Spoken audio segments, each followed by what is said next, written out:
Hi everybody, my name is Bruce Rabuffo, I'm Chairman of the Board of Selectmen, and I welcome you to the show On the Issues. As you know, we do this each month to give you an update of some of the current facets and aspects of the town that we're dealing with. This time of the year, as you know, we're in the budget season. And as you can tell by the bags under both our eyes, we're trying to find ways to bring this all together for the many faceted needs of the town. I'm happy to report to you that the status of the budget is good. It's one of the, given where we've been in this terrible cycle of a recession, extended recession, we're in good shape. Here's how much good shape we are in.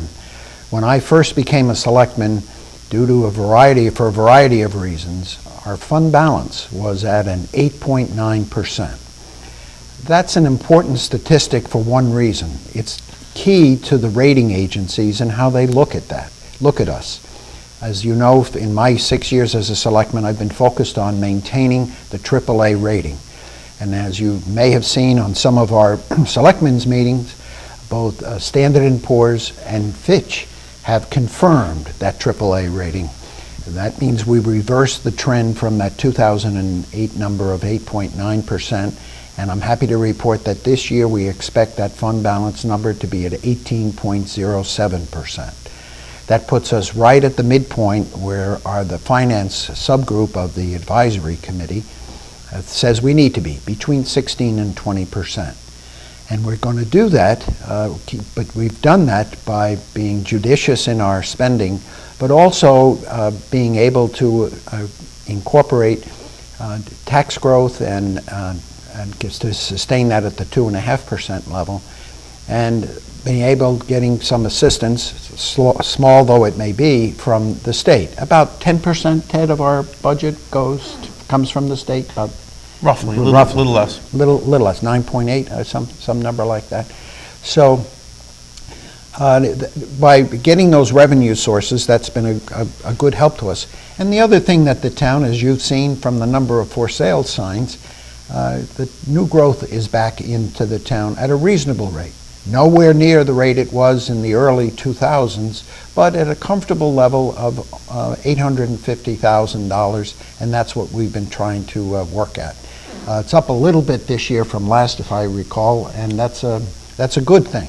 The question is, new growth is not something we should spend. We should use that to do those things that we need to accommodate the new growth needs of the various departments that are impacted by it, such as the schools or the police department or fire department. So the budget status is good, and as a result of that, I'm going to ask Ted to talk to us. We have something we'd like to give back to you, and we've been working for a number of months on tax relief for the town. And the way we're going to do it is a little different than other towns. In fact, we think this is the first town that's ever done it this way. As you know, we have two traditional rules: an override, which we generally causes a tax increase, or we could underride it.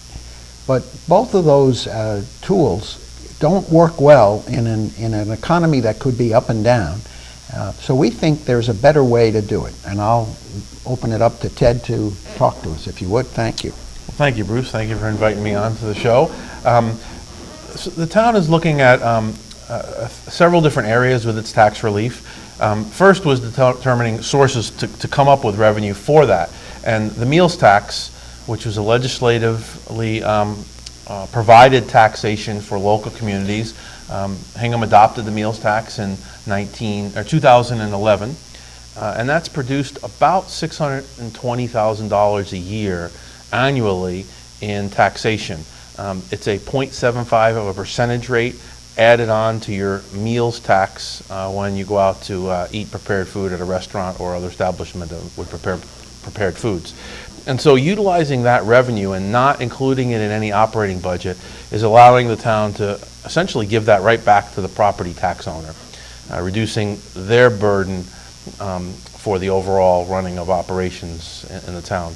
In addition, we were able to cull out $400,000 from this year's operating budget, operating revenues, and dedicate those to additional tax relief, and that will take the form of unused levy capacity. So unused levy capacity is a term we used that speaks to the governmental entity's ability to tax, but choosing not to, of its own volition. So the selectmen could tax $400,000 more in property taxes collectively across the board next year, and their proposal is not to do that, to set that money aside. It doesn't permanently lower the tax levy, and in future years the town could raise those taxes, and that brings the conversation to what Bruce referred to as an underride, where people would go to the polls and vote permanently to lower the levy. I don't think we're suggesting that at this point in time, but we are creating unused levy capacity that would put that conversation on the table for future years. I think the beauty of the proposal is that it's based on estimates of what we expect to happen to the town in the forthcoming years. Suppose, however, that some unforeseen event occurred that would require us to spend more money. The beauty of this proposal is, since it's an ongoing plan, is we could pause and stop and say we have this unused tax levy capacity. We could do that. The effect of that is it gives us some management flexibility to manage the needs and resources of the town. And it gives us flexibility for the benefit in case an unforeseen event occurred.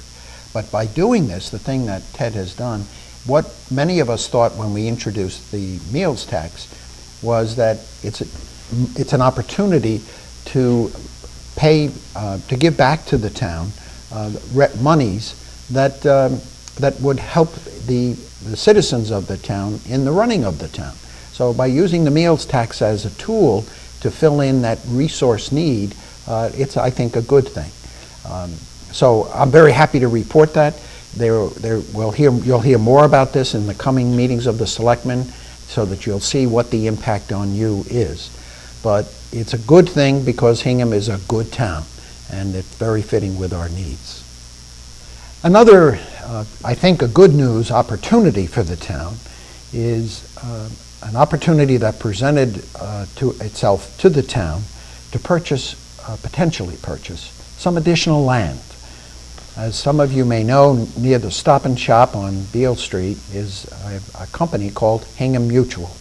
That company has been bought out by another insurance company in Connecticut, and it's for sale. That land is for sale. It's on 12 acres of land near Bear Cove Park. It's 40,000 square feet. And when we looked at it, our initial analysis said that for us to go build new for some of those future needs of the town would be extremely expensive. Let me make the math simple.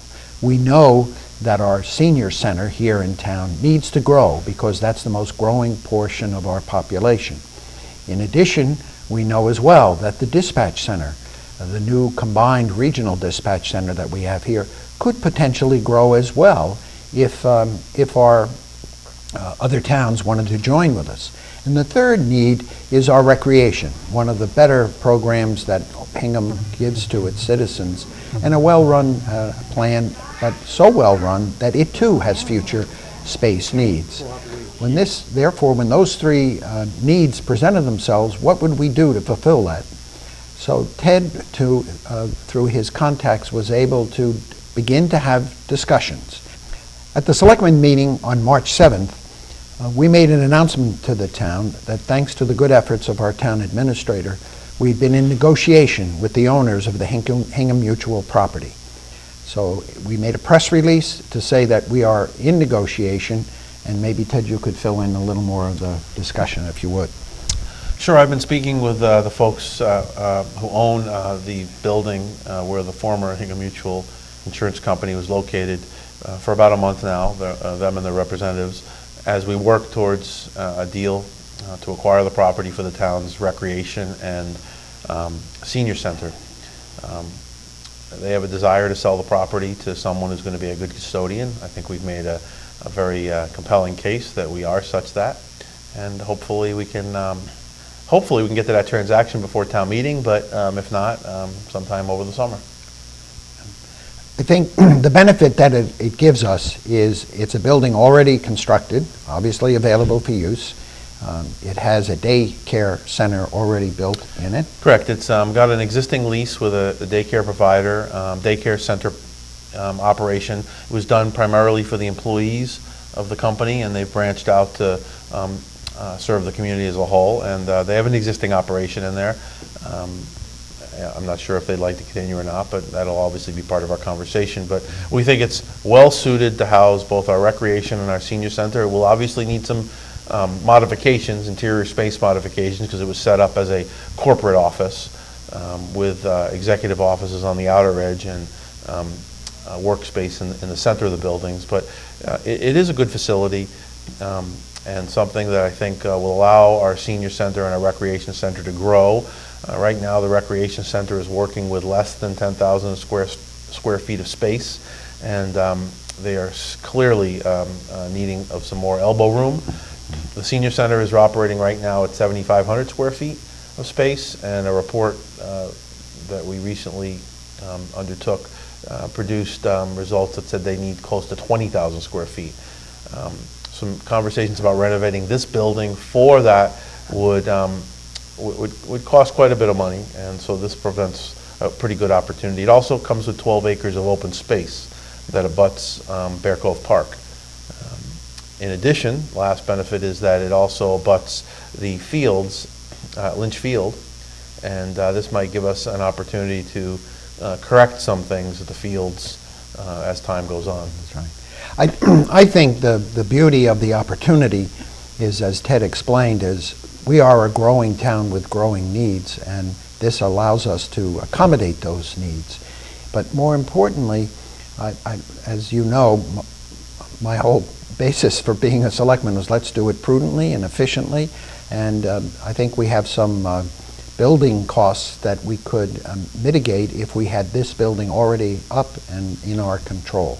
So it's not sure it's going to happen by town meeting, but it's on our radar. Some people have asked us, so we thought that to let people know that we're interested in pursuing this opportunity, and hopefully we'll be able to come to some workable conclusion. Thank you. Nice to be with you again.